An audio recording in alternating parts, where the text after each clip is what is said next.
नगर परिषद बुलाने की सबसे बड़ी एक खास वजह यह है कि कुछ जमीयतुल मुस्लिमीन ट्रस्ट के कुछ सदस्य और कुछ उनके मेंबर है जो बेबुनियाद बातें बोल रहे हैं, उसका खुलासा करना बहुत ज़रूरी है। सबसे पहले तो मैं ये आपको बताता चलूं कि जो जमीयतुल मुस्लिमीन के ट्रस्ट के जो भी सदस्य है जो बोल रहे हैं कि अचानक आए, अचानक नहीं आए। 2013 से हमारी ये लड़ाई चल रही है जमीयतुल मुस्लिमीन ट्रस्ट से। किस वजह से चल रही है कि जो वहां पे तानाशाही चलती है उसके वजह से। और दूसरी बात यह है कि 2013 में हमने सारी चीजें पेपर वर्क साबित चीज करके हमने ये मैटर को हमने लेके गया था औरंगाबाद में। उसके बाद में हमारे पे झूठी एफआईआर हुई है, हमारे लोगों पे झूठा केस बनाया गया। तो ये जो झूठा केस बनाने का सिलसिला ये नया नहीं है, ये पुराना है। अब मैं आपको बताता हूं कि दरगाह कब्रिस्तान की जो जगह है वो 5 एकड़ 36 गुंठा है पूरा प्रॉपर जो है। हमने जो पेपर निकाले थे 2013 में, उसके बाद इनको समझ में आ गया कि यहाँ के नौजवान अब जागरूक हो चुके हैं, अभी हमारे पीछे लगेंगे। उसके बाद 2014 में रजिस्टर कराया, उसके पहले रजिस्टर नहीं थी। तो 5 एकड़ 36 गुंठा जो जगह है आप लोगों में बता रहे हो कि लोगों ने कब्जा किया। तो आपको भी मालूम है कि 35-40 साल पहले ना तो वहां पे बिल्डिंगें थी ना तो घरें थे। तो आप वहां के प्रेसिडेंट है, आप बता रहे कि आपके प्रेसिडेंट है और आपकी मौजूदगी में लोगों ने कब्जा किया। तो मतलब ये है ना सरासर कि आपकी मौजूदगी में लोगों ने कब्जा किया, आप उनका कुछ नहीं कर पाए। या तो फिर मैं ये समझू कि आपकी साठगांठ से वो हुआ है जो भी सौदा हुआ है। लोग डायरेक्ट तो आके अपना घर बनाना नहीं चालू किए। आप जमीयतुल मुस्लिमीन ट्रस्ट के सदर थे, तो अगर किसी ने वहां पे अगर घर बना रहा इलीगल तरीके से कब्रिस्तान की जगह पे, तो आप खामोश क्यों बैठे? आपने क्यों नहीं आवाज उठाया उसके खिलाफ? क्यों आपने बोला नहीं कि कब्रिस्तान की जगह जमीयतुल मुस्लिमीन ट्रस्ट की जगह है? आपने खामोश बैठा, तो मतलब आपकी भी साठगांठ है ना उसमें। और आप जबरदस्ती आज बोल रहे हो कि लोगों ने कब्जा कर लिया। और मैं दूसरी एक बात आपको बताऊं, जमीयतुल मुस्लिमीन ट्रस्ट के जो सदस्य है, जो मेंबर है, वो ये बताते हैं कि वहां पे लंगर जो होता है, तो मैं आपको बताऊं कि वहां पे लंगर जो है जमीयतुल के ट्रस्ट के तरफ से नहीं होता है। वहां पे जो मुकामी लोग हैं जो संदन लेके जाते हैं उनके तरफ से वहां पे लंगर आम होता है। जमीयत के नाम से कभी भी वहां पे लंगर नहीं हुआ है। अरे ये वो लोग हैं जो रमजान महीने के अंदर अफ्तारी नहीं खुलवाते। आप पत्रकार लोग भाई है, आप अभी रमजान आने वाला है 3 महीने में, आप जाना देखना। और जो वहां पे लोग जो बेचारे खिदमत करते हैं रमजान का पूरा 1 महीना, अब उनसे पूछना, मैं उनका नाम नहीं बताना चाहता हूं, लेकिन आप उनसे पूछना कि रमजान में जो अफ्तार आती है वो हम जैसे आप जैसे लोग जो भी है वो बेचारे वो अफ्तारी कोई कड़िंगल भेज दिया, कोई केले भेज दिया, कोई बिल्डर वहां पे मदद करता है। और जब से आपने जमात ली हो तब से मेरे को एक आपका काम बताओ कि आपने कोई काम किया। आप बोलते हो कि मस्जिद मैंने बनाया। अरे मस्जिद तो गैसुद्दीन भाई ने बनाया, पहला माला और जो दूसरा माला जो आज बना हुआ है वो गैसुद्दीन भाई की देन है। और जो शेड डालते हैं वो बंबई वालों ने डाले। जो जेंट्स के बाहर जो शेड डाला हुआ है वो किसी बंबई वाले ने डाला है। और लेडीज के बाहर जो लेडीज का जहाँ है दरगाह के शहन के पास जो है वो कोई नॉन मुस्लिम हमारा भाई है, हमको नाम मालूम पड़ा उनको, कोई नॉन मुस्लिम भाई है, उनने शेड का काम किया है। तो आप काम करते क्या है वहां पे? जावेद भाई, ये जिस तरीके से महिला को दफन किया गया है, लेकिन मामला कहीं और उलझता हुआ नजर आ रहा है। देखो हुसैन भाई, ये ट्रस्ट, ये आप लोगों का जो ट्रस्ट का मामला है, जो आपका पहले से विरोध चल रहा है, ये अब उस लेवल पे आ गया है। अब दफन को लेकर क्या आपको बोलना है वो आप बताइए ना। तो दफन के लिए तो मैं आपको ये बोलता हूँ कि 5:30 बजे उनका इंतकाल होता है। MM विली में जो सरकारी हॉस्पिटल है उस हॉस्पिटल के अंदर उनका इंतकाल होता है। पिछले 1 महीने से उनको एडमिट किए थे। एडमिट के बाद कुछ उनकी थोड़ा सा तबीयत में सुधार आया तो घर वाले ले आए थे। फिर रात में अचानक तबीयत खराब हो गई तो वो लेके आके एडमिट किए, तो उस हाल में उनका इंतकाल हो गया। अब उनका जो डॉक्यूमेंट जो सारा है, पहले अब तो हम ऑफिस पे जाएंगे।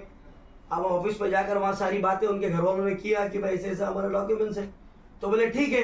फिर फोन गफ्फार जो है, देखो हम कहीं भी राजनीति करने हम नहीं गए, मैं एकदम क्लियर बताऊं आपको। घर के लोग हमारे पास आए क्योंकि वो जो सोसाइटी है, अमन सोसाइटी जो है, अमन कॉम्प्लेक्स जो है, वहां का चेयरमैन गफ्फार है। वो जिनके घर में इंतकाल हुआ तो वो गफ्फार को बोले, गफ्फार ने मेरे को बोला, ऐसा करके हमने एक दूसरे से राय मशवरा किए। फिर हम ऑफिस में गए कि भाई 50 मीटर के अंदर में वो सोसाइटी है, 50 मीटर के करीब वो सोसाइटी है, मुश्किल से आप 50 कदम चलेंगे तो सोसाइटी आती है।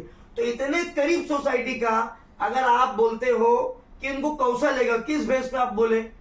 अरे भाई, हमने रात में 11 बजे उनका जो न्यू जो अपडेट हुआ था, जो आधार कार्ड है, हमने उनके जो कमेटी के जो मेंबर्स हैं, जो जिम्मेदार जो आए, वो भी रात में 11 बजे आए। हम कंटिन्यू उनको 7 बजे से फोन कर रहे थे कि आप लोग आ जाओ और यहाँ पे देखो लो, पहले उनके डॉक्यूमेंट्स हो, देखो खड़ी मशीन का जो है ना वो नाम आया है। जैसा कुछ उनके मेंबर है, वो बोले कि मैंने उनको कोई दूसरा डॉक्यूमेंट्स मांगा था, तो दूसरे डॉक्यूमेंट्स पे क्लियरली लिखा है, राशन कार्ड पे खड़ी मशीन लिखा हुआ है, आधार कार्ड पे अमृतनगर लिखा हुआ है। रात में 11 बजे जब ये आते हैं, हमारे कुछ पत्रकार भाई भी थे जो यहाँ भी फिलहाल मौजूद नहीं है, जिनने उनसे सवाल जवाब भी किए कि आपको आने के लिए इतना टाइम क्यों लग रहा है? 6:30 बजे से आपको कंटिन्यू कॉल किया जा रहा है, फिलहाल 10 बज रहा है, आप आते हो 11 बजे। और हमने आपको जो अपडेट वाला आधार कार्ड है हमने आपको दिखाया, आपने हमको झूठा आश्वासन क्या दिया कि ये आधार कार्ड जो आपने हमको दिखाया, अब हम नईम खान साहब से सुबह में जाएंगे, उनसे बात करेंगे और इंशाअल्लाह ताला आप अपनी मैयत का जो भी है जुम्मा नमाज बाद आप दफनाने का इंतजाम करो करके उन्होंने हमको झूठा आश्वासन दिया। और हम सुबह में 10 बजे से उनके मेंबरों को फोन कर रहे थे, जिसने हमको झूठा आश्वासन दिया। दूसरा ऐसा है कि जो आधार कार्ड अपडेट किया है वो बाद में किया गया है, और जो फोन नहीं उठा रहे थे तो नवासे से उनका डिस्कशन चल रहा था बंगले पे, नवासे वहाँ पे मौजूद थे, उनका ऐसा वो माफी तलाफी कर रहे थे। सबसे पहली बात तो मैं आपको ये बताऊं कि नवासा अगर था कहीं उनके बंगले पे, तो आप जिस दिन से यह हादसा हुआ है उस दिन से रोज आप पत्रकार भाइयों को बुला रहे हो, रोज आप इंटरव्यू दे रहे हो, तो उस दिन आपने नवासे को इंटरव्यू पे क्यों नहीं बिठाया? एक तो ये, अगर नवासा वहां जाके आपसे माफी मांगता है तो उनके घर के लोग क्यों आप पे एफआईआर दाखिल किए? 20 घंटे की बात आ रही है, देरी हो रही, तो नवासे ने कहा कि नहीं मेरे मेहमान लोग आ रहे हैं। नहीं, सरासर गलत है उनकी। जो देखो लेडीज, वसीम का स्टेटमेंट है ये, एकदम सरासर बेबुनियाद है और ये गलत है। लेडीज की मैयत, आप सब तमाम मेरे भाई यहाँ जो बैठे मुसलमान हैं, ज्यादातर लेडीज की मैयत अगर होती है तो आदमी रात में ही मगरिब बाद इशा बाद ही करता है।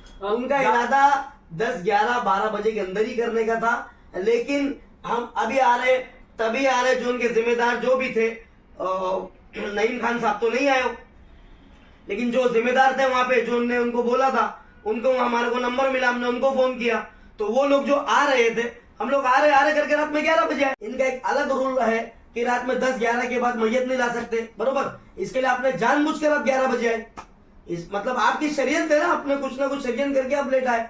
जबकि आपको 7:30 बजे बताया गया कि मैयत ऐसा हो गया, डॉक्यूमेंट्स है, दूसरे जो डॉक्यूमेंट्स है जैसे राशन कार्ड है, उनके बेटे का आधार कार्ड है, और वो कोई रेंटल नहीं थे ना, उनका खुद का घर है वहां पे, तो उनका ऑनरशिप एग्रीमेंट आप देख सकते थे ना, बहुत सी चीजें थी। मैं कहना ऐसा है, आप उन पे आरोप लगा रहे हो, वो आप पे लगा रहे हैं कि उन लोग प्लानिंग करके आए थे।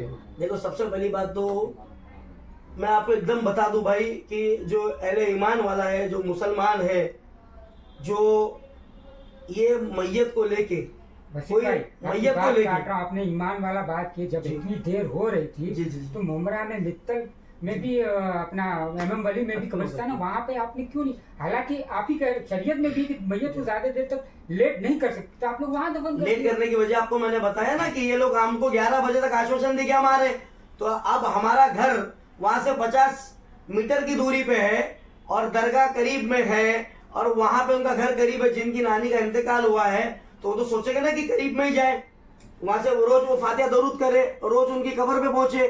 तो उसी के चलते जब ये झूठा आश्वासन हमको 11 बजे आने के बाद देने के बाद में, अगर ये रात ही में हमको बोलते कि हम दूसरे दिन भी आपको यहाँ दफनाने नहीं देंगे, तो हम एमएम वली ले जाते। जावेद भाई, अभी 24 अक्टूबर की रात में जो है पूरा मामला हुआ है, 23 अक्टूबर 24 अक्टूबर की रात में 6 बजे इंतकाल हुआ है जी, और उसके बाद में अगले दिन जुम्मा पड़ा 25 अक्टूबर को, आज 31 अक्टूबर है।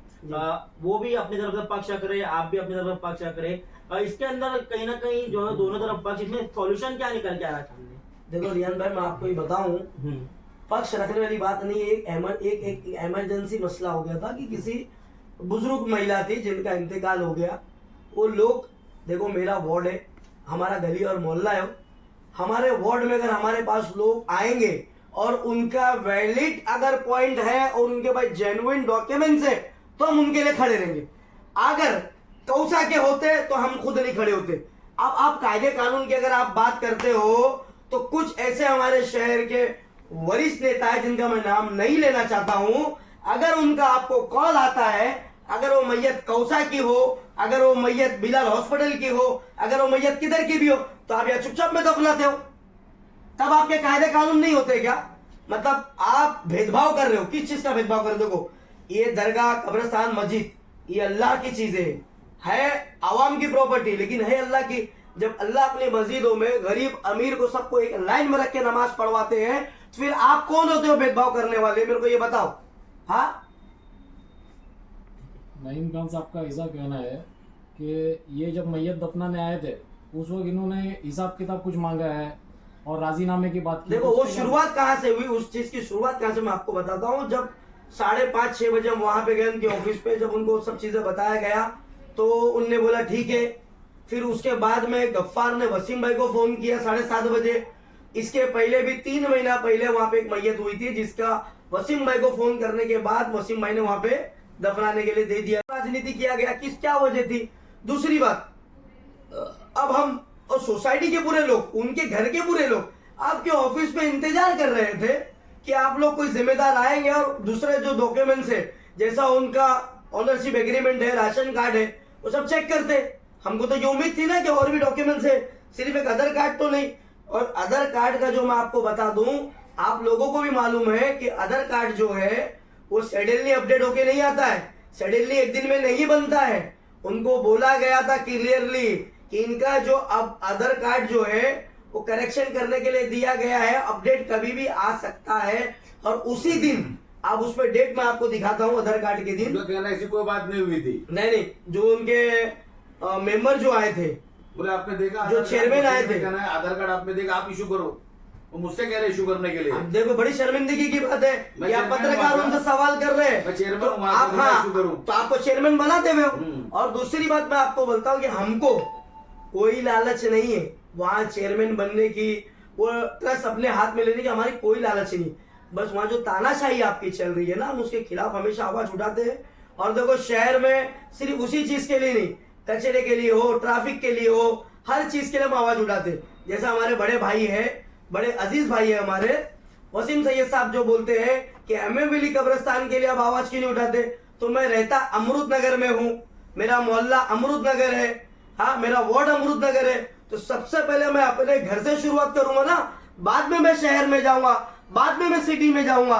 तो पहले अगर मेरे घर में ही अगर तानाशाही चल रही है, यही अगर मैं लोगों को इंसाफ नहीं दिला सकता हूं, तो MM वैली में जाके क्या सवाल करूंगा मैं? और दूसरी बात, नईम खान साहब, आप की जो बातें मैं बता रहा हूं, आप जैसा आपके कुछ मेंबर है वो बता रहे हैं कि आप बहुत बड़े एक सीनियर लीडर है, माशाल्लाह आप बड़े सीनियर लीडर है, बहुत अच्छी बात है। लेकिन आपका एक वीडियो है मेरे पास, जो आप आवाम को गालियां दे रहे हो, आवाम, मुमरा की आवाम को आप गालियां दे रहे हो। ये वीडियो वायरल हुआ है, आप लोग देखेंगे अच्छे से। आप पॉलिटिशियन लोगों को गालियां दे रहे हो, और पॉलिटिशियन लोगों से, देखो पॉलिटिशियन लोगों से, इसके पहले वहां पे कब्रिस्तान का काम शानू भाई ने लेके आके काम करवाया, अब की बार नजीब भाई ने वहां पे निधि लाया। तो आप क्या कर रहे हो?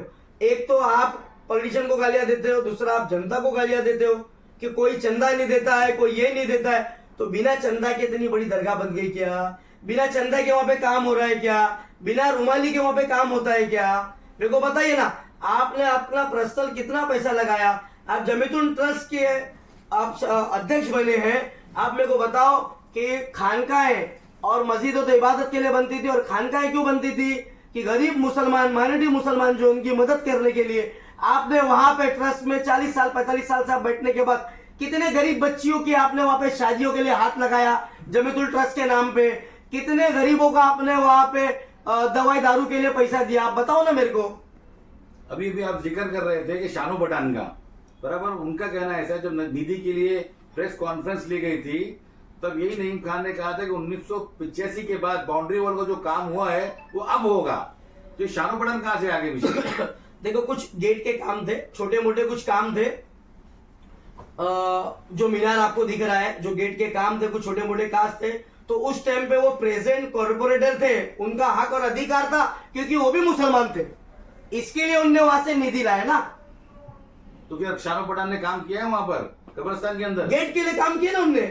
अब वो कितना फंड लाए, क्या लाए, उसका खुलासा हम बाद में करेंगे।